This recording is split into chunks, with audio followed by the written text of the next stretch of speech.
Come join me, won't you? On a journey to make your low back feel less shitty. I'm Katie. I'm a sports chiropractor in the Minneapolis area, and I have been treating for 15 years. So I've seen a lot of low back pain.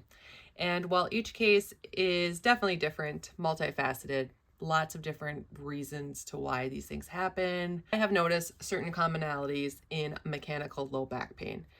So I put this together for you. Let's go through, I don't know, like 6 stretches, 3 strengtheners, and some breath work to make your low back feel less shitty. One of the first things we're going to focus on is actually not the low back at all. It's the mid back. The thoracic spine is not moving well. The low back has to start taking over for it. So 2 things that we really want to focus on are rotation of the thoracic spine, flexion and extension of the thoracic spine. One of my favorite moves is a segmental cat cow. What I'm going to be doing for this is your typical cat cow yoga pose. We're going to take this segment by segment. So you're going to start at the top of your head, your neck, and you're slowly going to roll forward bit by bit by bit, making sure that each of those segments can move independently. What you're probably going to notice, especially if you have low back pain, is that a whole chunk will move all at the same time versus going vertebrae by vertebrae.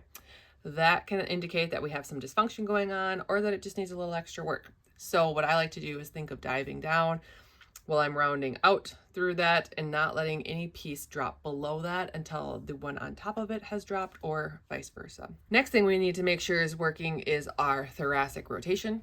I love doing a thread the needle, but I love adding a foam roller to, one, help with the range of motion a little bit and make the movement just flow a little bit easier.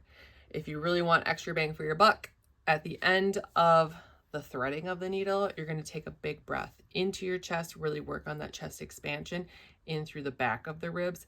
And then as you exhale, work on moving a little bit further into that end range. Okay, one area that is often overlooked are the adductors and how they relate to low back pain. The adductors are actually sneaky stabilizers of the lumbopelvic complex, so where your hips and your low back come together. And in a lot of us, they're often overlooked, ignored, and just hanging on for dear life, and they can be big culprits. So one of my favorite moves is this pectineus adductor stretch, and then you're gonna rock back into a hamstring stretch. So on the knee that is bent down, as you lunge forward, you will feel it through that inner thigh.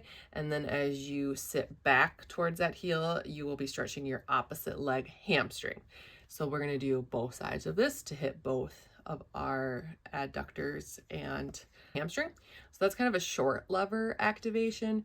And then also to get adductors, we're going to do this adductor rock. So you'll be on your hands and your knees is the variation that I like. That leg goes out long to the side, and then you sit back towards your heel that's behind you, and you will feel it all the way through your inner thigh, down into your knee. You shouldn't be feeling it only in your knee, but like down that pathway, your growing muscle. Yes, are we all there? Okay, great. And since we're working on that thigh complex, we're gonna move around to the front and work through our hip flexor. Now, a lot of us are really familiar with a deep lunge type movement. To really get the iliopsoas, so the iliacus and the psoas muscle. I like to do more of a stacked 90-90 position. You're going to tuck your tail under you, squeeze your bum muscle, and then you can move forward if you need to, really getting that thigh muscle. A lot of people just engaging that glute, squeezing that will be enough to get that thigh engaged, which is absolutely perfect. Child's pose for the win. So I like to do this, and I really like to lengthen and go off to one side versus just stretching through the front and making it more of an active movement versus kind of like a relaxation, just stretch. So going off to the side is going to get us a little bit of that lat, a little bit of that lateral chain, quadratus lumborum, obliques, all of the things through that area. So I really like to move that side to side, kind of get things swishing, whatever. It feels good. Just try it. So you're going to flip onto your back. You're going to be laying on your back, and we're going to work on some diaphragmatic breathing. So the whole thing with pain is that it's your body's sending a signal that something's not quite right. So the first thing we want to do is make sure that it feels safe. And the easiest way to do that is to get yourself onto the ground or a flat surface. A bed would work too if the ground is a no-go for you. And then just working on really easy exercises and movements to try and get things back engaged and feeling good. One of the ways we can do that is with a diaphragmatic breath. With this, what you're going to be thinking about is your diaphragm and your pelvic floor working together as one, and also expanding into your obliques and the sides of your body. So what we're thinking of to get that pelvic floor engaged is that you're kind of pulling up and in with that pelvic floor on the exhale. So you're exhaling, you're pulling up and in. And then on that inhale, you're letting everything relax and open up and really filling up through your entire core. So it's not like a sucking in, sucking out. You're trying to keep your low back neutral, so you're not trying to arch too much with it at this point. Then what we are doing is trying to get some movement through that low back. Again, we're in this very safe feeling position on the floor or on the surface. Most of our whole body is intact with a surface. You're not floating off into space. And then we're going to work on gentle pelvic tilting. So with that, we're letting those hips fall forward to arch through that low back, and then we're rounding them back. We're pulling our hips back up towards our head to flatten through that low back. We want to work on both ranges of motion so we're not getting stuck in the middle. So whatever your arching is, whatever your curling is, our neutral is going to be right in the middle of that. So if you are not arching because of pain or you're not curling because of pain, our neutral starts to become smaller and smaller. So we just really want to make sure that we're working through all of those ranges of motion. Then once that is feeling safe and comfortable, we really do start to build up some of our strength. And I love that with glute bridges.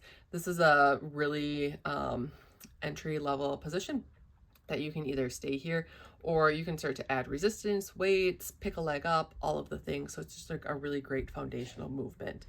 So with that, again, we are engaging our low back, our core, and then we're working to keep our feet totally flat on the ground. We're driving evenly through both feet as we lift those hips up towards the ceiling. And where you should feel this are your glutes and your hamstring on the back side. If you're not feeling it there, you're just getting like a big stretch to the front. Try to think of squeezing your glutes a little bit and moving through it that way. That was a lot, but actually, if you followed me through the whole movement, it was about 6 minutes worth of work, which, I mean, I feel like it could be worth it, guys. If you're having low back pain, you're just feeling stuck, I hope you try this routine and I hope that it gets you some results. Let me know how it goes in the comments below. Thanks for joining me.